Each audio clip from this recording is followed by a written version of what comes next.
सभी को जय हिंद। उम्मीद करते हैं आप सब लोग स्वस्थ होंगे, मस्त होंगे। आज हम संज्ञा के बारे में देखेंगे।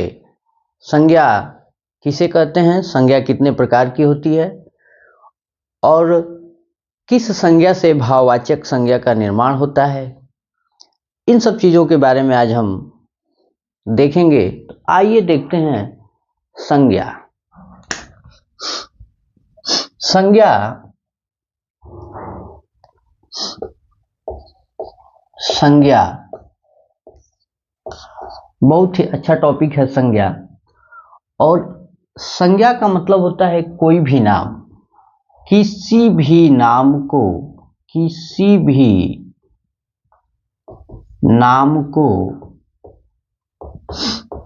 संज्ञा कहेंगे, संज्ञा कहेंगे। चाहे वो कोई भी नाम हो जिसे हम संज्ञा कहेंगे, जैसे कानपुर, लखनऊ,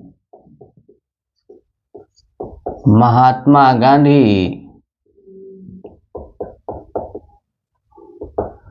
वैसे किसी व्यक्ति, वस्तु या स्थान के नाम को संज्ञा कहेंगे। तो दुनिया का कोई भी नाम, उसे हम संज्ञा की कैटेगरी में रखेंगे। अब संज्ञा कोई कोई 3 प्रकार का बताता है, लेकिन जो मान्यताएं हैं वो आपकी 5 प्रकार की हैं संज्ञा की। तो देखते हैं कि संज्ञा 5 प्रकार की कौन कौन सी है और उन संज्ञाओं को क्या कहते हैं। सबसे पहले समूहवाचक संज्ञा। समूहवाचक संज्ञा, समूहवाचक संज्ञा जिस संज्ञा से पूरे समूह का बोध हो उसे हम समूहवाचक संज्ञा कहेंगे। जिस संज्ञा से पूरे समूह का बोध हो हम समूहवाचक संज्ञा कहेंगे। जैसे आपकी भीड़, आपका कुंज, आपका सभा। जैसे आपकी भीड़, आपका कुंज, आपका सभा। दूसरा द्रव्यवाचक संज्ञा।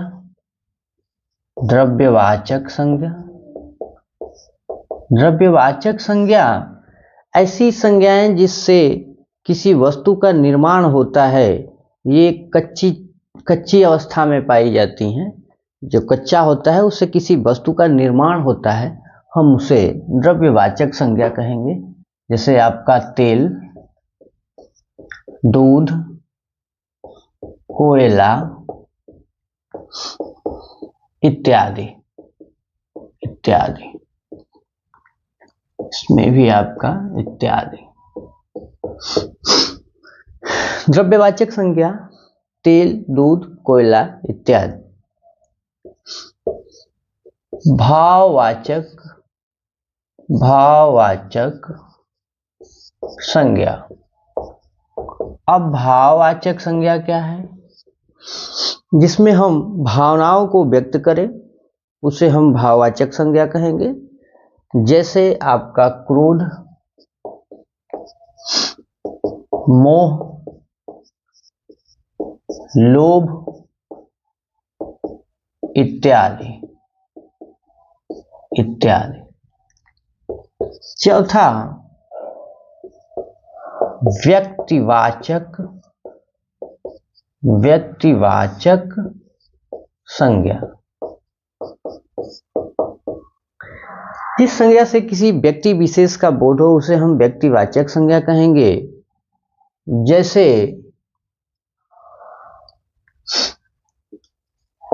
कानपुर, लखनऊ, पंडित जवाहरलाल नेहरू, पंडित जवाहरलाल नेहरू इत्यादि आदि। पांचवा आपका जातिवाचक संज्ञा। जातिवाचक संज्ञा। जातिवाचक संज्ञा से क्या मतलब है? तो जातिवाचक संज्ञा आपकी जिससे जाति का बोध हो, जाति का बोध हो, जैसे आपका मित्र, मानव, बच्चा इत्यादि इत्यादि। जातिवाचक संज्ञा ऐसी संज्ञा जिससे पूरे जाति का बोध हो, उसे हम जातिवाचक संज्ञा कहेंगे। बहुत आसान चीजें हैं, बहुत सरल चीजें हैं, ये हमें लगता है कि सबको पता है कि ये संज्ञा है। अब हम जातिवाचक संज्ञा, ये 5 प्रकार की कुछ संज्ञाएं रही आपकी, जो बहुत ही कठिन नहीं कहा जाएगा, सरल चीजें हैं जिनके बारे में सबको जानकारी है थोड़ी बहुत।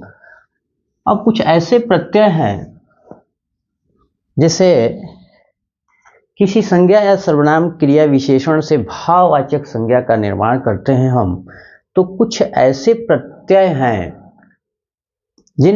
जो प्रत्यय अंत में लगते हैं शब्दों के, तो वहां से भाववाचक संज्ञा का निर्माण होता है। जैसे आप देखें,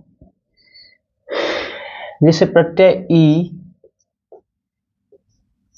प्रत्यय, बाकी प्रत्यय पढ़ेंगे तो डिटेल में पढ़ेंगे। प्रत्यय ई, त्व, ता, पन, हट, वट, व,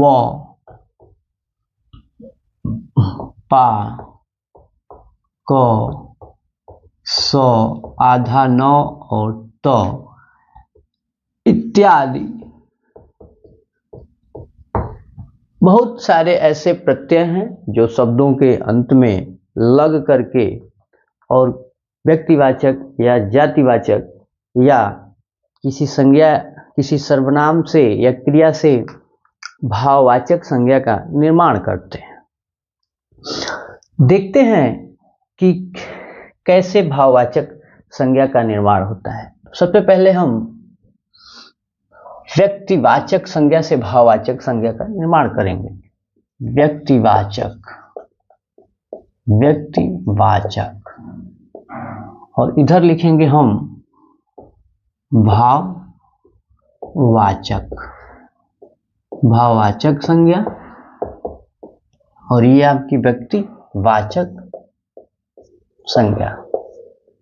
अब व्यक्तिवाचक संज्ञा से भाववाचक संज्ञा, जैसे मान लीजिए आपका गांधी, गांधी से बनेगा गांधीवाद, गांधीवाद। हिटलर, हिटलर से बनेगा हिटलरशाही, हिटलरशाही, हिटलरशाही। और इसी तरीके से बहुत सारी व्यक्तिवाचक संज्ञाएं हैं जिससे भाववाचक संज्ञा का निर्माण किया जा सकता है। जातिवाचक संज्ञा देखेंगे कि जातिवाचक संज्ञा से कैसे निर्माण होता है।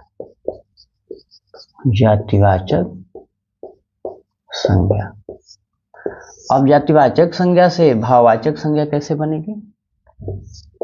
तो आपका मित्र से, मित्र से बनेगा मित्रता, मित्रता। मानव से बनेगा मानवता, मानव से बनेगा मानवता। बच्चा से बनेगा बचपन, बच्चा से बनेगा बचपन, इत्यादि इत्यादि। बहुत सारी ऐसी संज्ञाएं हैं जिससे हम अंत में प्रत्ययों का प्रयोग करके भाववाचक संज्ञाओं का निर्माण करेंगे। फिर सर्वनाम से, सर्वनाम, सर्वनाम में आपका जैसे अपना से बनेगा अपनापन, अपनापन। मम से बनेगा ममता, ममता। अहम से बनेगा अहंकार, अहंकार, ये आपका सर्वनाम से अपना से अपनापन, मम से ममता, अहम से अहंकार। आगे क्रिया से देखेंगे। क्रिया से कैसे बनता है। तो क्रिया से आपका लिखना से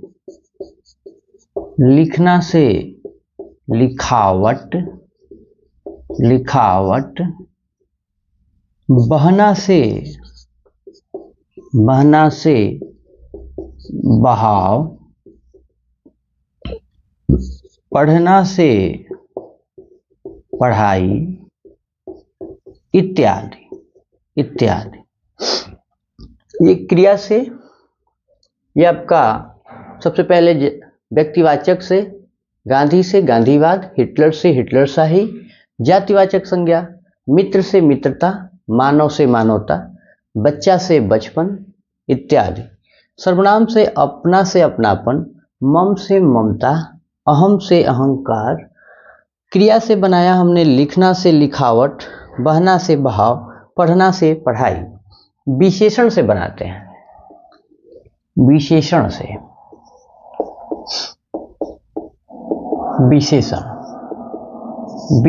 बनेगा भोला से भोलापन,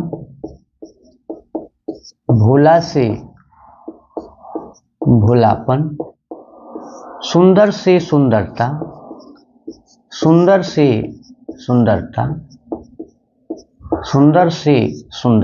हम भाववाचक संज्ञा का निर्माण कर सकते हैं प्रत्ययों का प्रयोग करके। अब भाववाचक संज्ञा का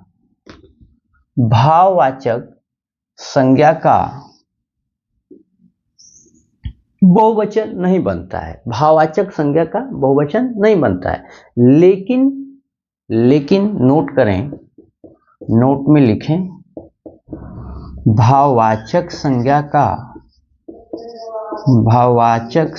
का बहुवचन नहीं बनता है। लेकिन अगर भाववाचक संज्ञा से हम बहुवचन का निर्माण करेंगे तो वो जातिवाचक संज्ञा को डिनोट करेगा। अगर हम भाववाचक संज्ञा का बहुवचन बनाएंगे, तो वो आपका जातिवाचक संज्ञा का बोध कराएगा, जैसे आपका विशेषता से बनेगा विशेषताएं, और ये आपका जातिवाचक संज्ञा का बोध कराएगा। दूसरे नोट में कभी कभी कुछ आपकी जातिवाचक संज्ञाएं व्यक्तिवाचक संज्ञा को डिनोट कराती हैं या बोध कराती हैं। कभी कभी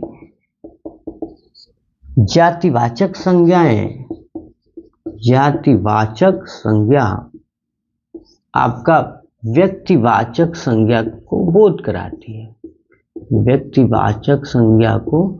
कराती है। जैसे हम कहें देवी, तो देवी आपका माँ दुर्गा को बोध कराती है। हम कहें बापू, तो बापू आपका महात्मा गांधी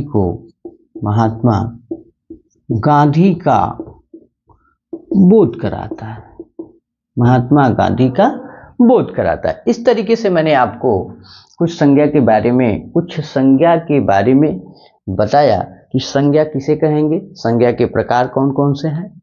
कुछ प्रत्ययों को भी मैंने बताया कि इन प्रत्ययों का प्रयोग करके आप भाववाचक संज्ञाओं का निर्माण कर सकते हैं।